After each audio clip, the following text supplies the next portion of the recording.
मुंबई से अयोध्या आए महामंडलेश्वर स्वामी चिदम्बरानंद सरस्वती वैदेही भवन में श्री राम कथा कह रहे हैं।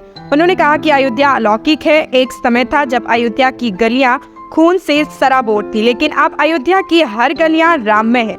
महामंडलेश्वर का कहना है कि रामलला की जिस मुहूर्त में प्रतिष्ठा हो रही है वह सर्वथा उचित है। मुहूर्त को लेकर प्रश्न तब भी उठा था जब त्रेता युग में भगवान राम का राज्याभिषेक हो रहा था। गुरु वशिष्ठ से मुहूर्त को लेकर सवाल किए गए थे, तब उन्होंने बहुत सुंदर जवाब दिया था कि श्री राम का जब भी राज्याभिषेक होगा वह मुहूर्त शुभ ही होगा। चिदम्बरानंद सरस्वती मुंबई से आए हैं। 500 वर्षों के बाद में अयोध्या में जो भव्य श्री राम मंदिर निर्माण हो रहा है, उसकी प्राण प्रतिष्ठा के उत्सव में सम्मिलित होते हुए वैदेही भवन में श्री राम कथा का आयोजन हुआ है। कल से आरंभ हुआ है, 17 तारीख से 25 तारीख तक चलेगा। कल श्री राम जन्मभूमि तीर्थ न्यास के कोषाध्यक्ष स्वामी गोविंद देव गिरी जी महाराज के द्वारा कथा का शुभारंभ हुआ। उनके द्वारा दीप प्रज्वलन हुआ और उनके द्वारा संबोधन भी हुआ। सभा को संबोधित करते हुए उन्होंने बहुत अच्छी अच्छी बातें कही। महत्वपूर्ण बात यह है कि रावण का संहार करने वाले अनेक लोग थे उस समय पर, लेकिन फिर भी वो रावण का संहार नहीं कर सके।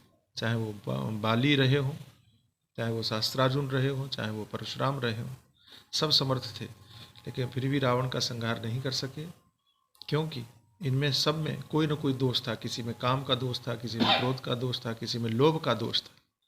भगवान श्री राम को इसलिए अवतार लेना पड़ा क्योंकि रावण अहंकार का प्रतीक है और अहंकार के प्रतीक रावण का संहार करने के लिए राम जैसे मर्यादित जीवन जीने वाले व्यक्तित्व की ही आवश्यकता थी, जो काम क्रोध लोभ तीनों से रहित हों। ऐसे मर्यादा पुरुषोत्तम राम, जिन्हें वाल्मीकि जी ने रामो विग्रहवान धर्म कहा है कि धर्म के साक्षात विग्रह भगवान श्री राम हैं। उनकी पावन नगरी में सभी लोगों के साथ में आनंदित हैं। हम लोग उत्सव में सम्मिलित हो रहे हैं। संपूर्ण भारत ही नहीं, संपूर्ण विश्व आज राममय बना हुआ है।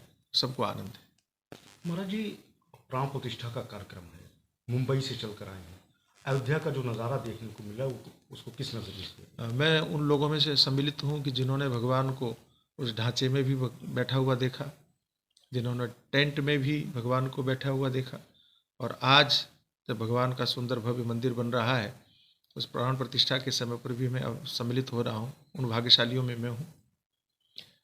तब की अयोध्या में और आज की अयोध्या में बहुत बड़ा अंतर है।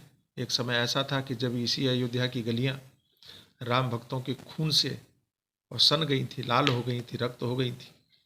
और आज ये समय दोहराया जा रहा है कि जब अयोध्या का संदेश संपूर्ण विश्व में जा रहा है कि अयोध्या मर्यादा पुरुषोत्तम भगवान श्री राम की नगरी, जिन्होंने पूरी मर्यादा में रहते हुए और सुंदर भव्य मंदिर बन रहा है।